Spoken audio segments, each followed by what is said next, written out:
श्रीकृष्ण धर्माने मुस्लिम होता दिवसातून 5 वेळा नमाज पठण करायचा मौलाना जर्जिश अन्सारीच्या वादग्रस्त वक्तव्याने गदारोळ। मौलानाला अटक करा, हिंदू संघटनांची मागणी। सुनेत्रा पवारांसोबत चांगलं ट्युनिंग, मुख्यमंत्र्यांशी परस्पर भेटीवर वाद होता सुनील तटकरेंचं स्पष्टीकरण। तर दोन्ही राष्ट्रवादीच्या विलिनीकरणाची चर्चा अंतिम टप्प्यात होती, तटकरेंचा युटर्न।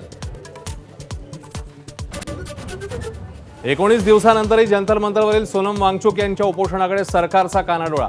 तर केजरीवालांसह दोन्ही ठाकरे बंधूंचाही आंदोलनाला पाठिंबा, अनेक कलाकार समर्थनाकरता मैदानात।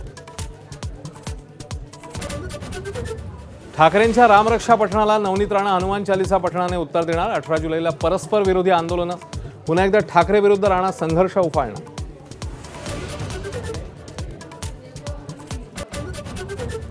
केतन अग्रवाल हत्येप्रकरणी तपासात नवी धक्कादायक माहिती समोर। कॉन्ट्रॅक्ट किलरशी संपर्क ते विषप्रयोगाचा प्रयत्न झाल्याचं उघड।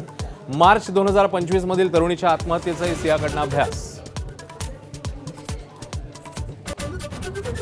मजल दरमजल करत वारकऱ्यांची पावलं पंढरीच्या दिशेने। तुकोबांच्या पालखीचं बारामतीत मेंढ्यांचं रिंगण, तर ज्ञानोबांच्या पालखीचं चांदोबाचा लिंब इथे पहिलं उभं रिंगण।